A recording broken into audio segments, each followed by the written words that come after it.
Jain sir, हमारे सामने most senior हमारे जो है एनसीसी के सर जो है एनसीसी ऑफिसर खड़े हुए हैं। मैं आपको बताना चाहूँगा कि इन्होंने पूरा जीवन जो है एनसीसी के लिए समर्पित किया है।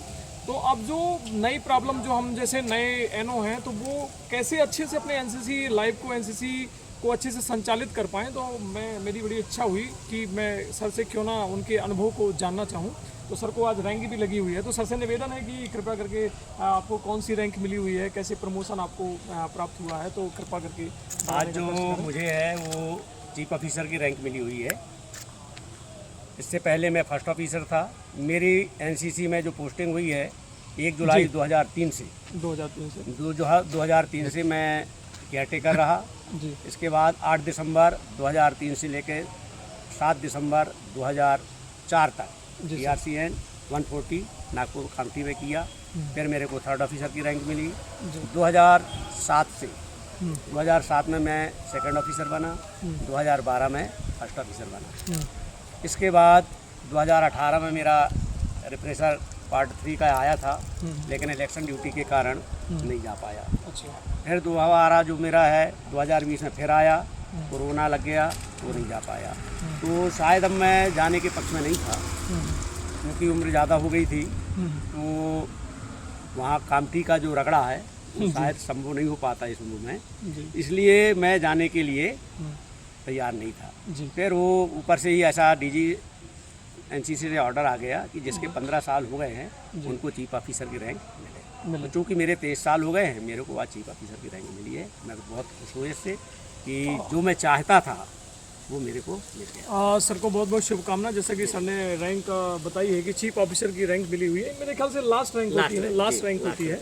अब वो सबसे बड़ी जो चुनौतियां हैं एनसीसी में, तो ये है कि सर अब जो सबसे बच्चे आते हैं एनसीसी में आना चाहते हैं, लेकिन वो क्लास में नहीं आना चाहते हैं, तो ये एक प्रॉब्लम है। तो ये सभी जगह की समस्या है। दूसरी समस्या ये समस्या का ऐसा है कि बच्चों को प्रेरित करना पड़ेगा, उनको लाड़ से प्यार से जैसे भी डांट टपट के बुलाना पड़ता है। दूसरी क्लास में भी बुलाना। दूसरी समस्या ये भी कई बार आती है कि वो बच्चा अगर एनसीसी की क्लास में आ रहा है तो फिर वो ड्रेस सडनली स्कूल में आ रहा तो कैसे ड्रेस चेंज कर ले, और फिर वो क्या वो सुविधाएं भी है कि एनसीसी के लिए ड्रेस चेंज कर पाए। हमें समन्वय स्थापित करना चाहिए प्राचार्य से कि दिन भर अगर बच्चा स्कूल में आता है और उसको ऐसा नहीं मिलता है तो एनसीसी यूनिफॉर्म में ही उसको क्लास में रहने दिया जाए। ये समस्याएं सभी जगह की है। मेरे यहाँ गर्ल्स स्कूल में भी ऐसा चलता है कि वो एनसीसी की ड्रेस में स्कूल में नहीं रहने देना चाहते, तो बच्चों को घर जाने देते हैं, ड्रेस चेंज करके फिर आते हैं।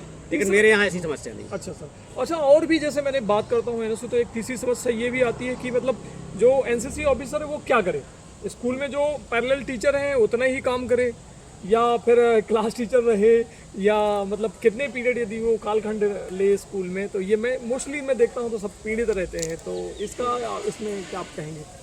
इसमें तो मैं ये कहूँगा कि उसकी कार्य क्षमता के ऊपर निर्भर करता है, क्योंकि मैं भी रहा 2003 से, तो मैं हमेशा कक्षा शिक्षक रहा। केवल अभी पिछले 2 साल से कक्षा शिक्षक नहीं हूँ, क्योंकि मेरे यहाँ स्टाफ भरपूर है। और कितने पीरियड देते रहे अभी आप? मैं इसके पहले 4 पीरियड भी लेता था, बट इस साल मेरे मात्र 3 पीरियड हैं।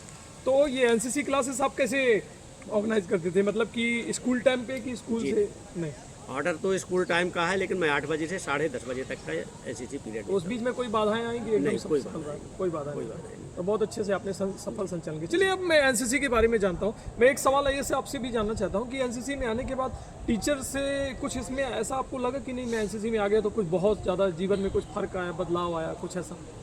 नहीं, देखिए उसमें अपने रूटीन में तो अंतर आया है, लेकिन टीचर्स के ओर से मेरे को कोई ऐसा वो नहीं है। मेरा जो पहले चलता था वही चलता आ रहा है, क्योंकि इसके पहले मैं स्काउट गाइड से भी थोड़ा सा संबंध रखता था, तो मेरी दिनचर्या पहले से ही अच्छा, मुझे दिक्कत नहीं हुई कभी। अच्छा सर, चलिए बहुत अच्छी बात है सर। एक और सवाल कि एनसीसी आपने इतने साल चलाई, 23 साल आप बोल रहे हैं? जी, 23 साल। तो 23 साल में कोई ऐसे बच्चे निकले जो आर्मी में या कहीं पुलिस में या कहीं ऐसे? बहुत बच्चे हमारे आर्मी कोई में। ऐसे ज्ञात बच्चे जो आपके पास आए हों? जैसे अभी 2-3 साल पहले जब यहाँ से वो कैंप करके गया, वो यहाँ हमारे दिनेश पाटिल साहब थे, वो लड़का उन्हीं के साथ, मतलब जो ये हवलदार थे। अच्छा। यहाँ HI स्टाफ था, उन्हीं के साथ में, उन्हीं की ही कंपनी में, उन्हीं की यूनिट में हमारा एक बच्चा अभी जी। तो बहुत सारे बच्चे ऐसे आर्मी में हुए, कुछ पुलिस में हुए, तो बच्चे निकलते हैं। उनको बेनिफिट मिलता है इसका। ठीक है सर। अब और लास्ट में ये कि आप हम जैसे एनओ के लिए और बच्चों के लिए कुछ कहना चाहेंगे? बस मैं तो ये कहूँगा कि आप अच्छी मेहनत करिए, बच्चों के साथ रहिए, बच्चों को खुश रखिए, हम भी खुश रहें। हाँ, ये है कि कभी कभी हमको स्टाफ वाले चाहते हैं कि सारा काम यही करें, हाँ हाँ। तो वो दो दिक्कत आती है, क्योंकि जो काम करेगा उसी के पीछे सबको ही लगेगी काम करवाने की। अच्छा अच्छा। ये बिल्कुल जहाँ भी की स्थिति है, यदि आप काम कर रहे हैं, वर्कर हैं, तो आपके ऊपर ही सबकी नज़र रहेगी, उन्हीं से सारा काम आपके ऊपर जाएगा। तो अपना मैनेज करके और करते रहें काम। चलिए ठीक है सर, बहुत बहुत शुभकामनाएं और बहुत बहुत बधाई। जय हिंद सर। जय हिंद। आपको भी ओम प्रकाश पटेल रैंक लगने की बधाई। जी सर, मैं thank you so much sir. Chief officer Yashwant Singh Nagri, PM Shri government higher secondary school Bakra. चलिए, तो आपने देखा कि कैसे सर ने जो अपने अनुभव शेयर किए। मुझे लगता है निश्चित रूप से सर के जो अनुभव हैं हम लोगों को फ़ायदेमंद होंगे, और जो भी बाधाएं आए हैं शायद हमारी बात और आगे पहुंचेगी तो उसमें सॉल्यूशन भी निकलेगा। तो बहुत बहुत धन्यवाद सर, थैंक यू सर।